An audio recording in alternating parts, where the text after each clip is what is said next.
Hello and welcome to our show today. I am your host, Kevin Gerald, and I am here with Moorish expert Daniel Dick. Hey, thanks for having me.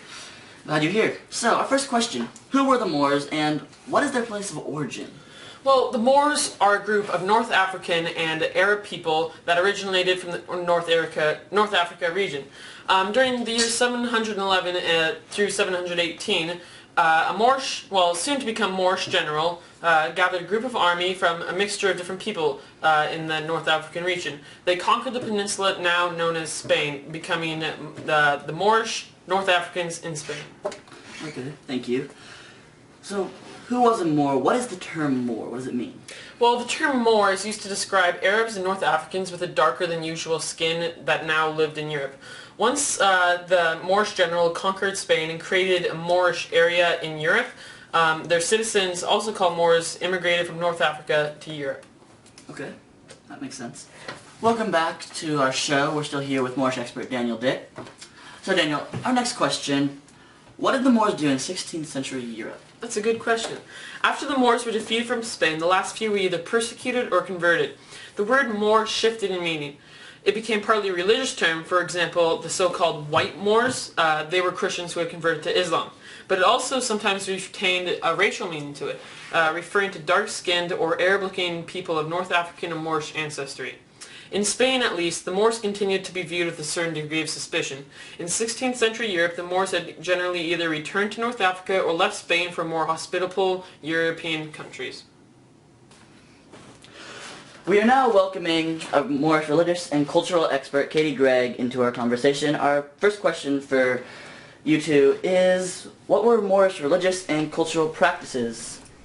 Well, during the Moorish rule, Christians were called Musarabs. They clung to the Catholic faith.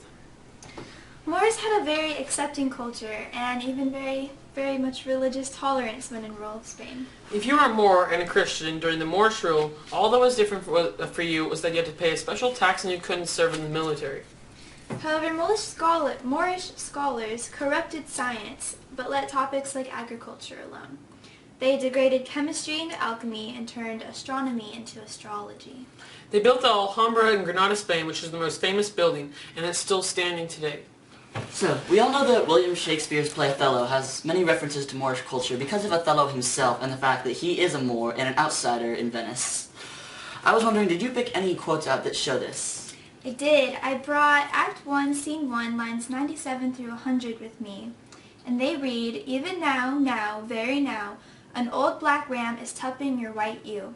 Arise, arise, awake the snorting citizens with the bell, or else the devil will make a grandsire of you."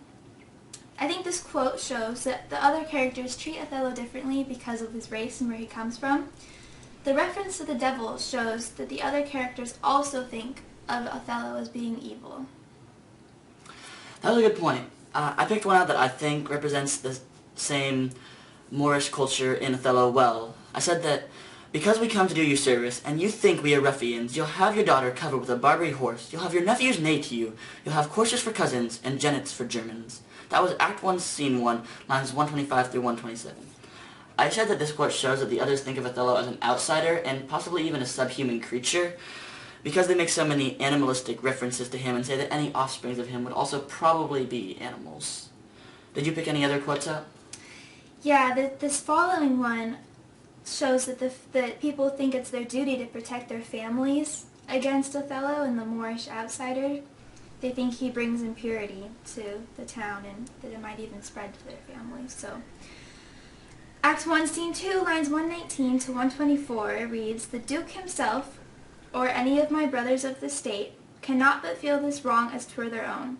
For if such actions may have passage free, bond slaves and pagans shall our statesmen be." The main difference between the sources were that the facts they included changed throughout the eras. The differing facts we encountered between sources was the perspective changing over the period of time.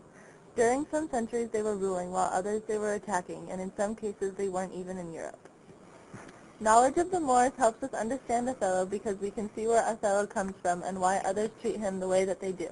This also gives us insight on Moorish history, which allows us to make predictions towards events later in the book. We also can use this knowledge to predict how certain situations regarding Othello would play out.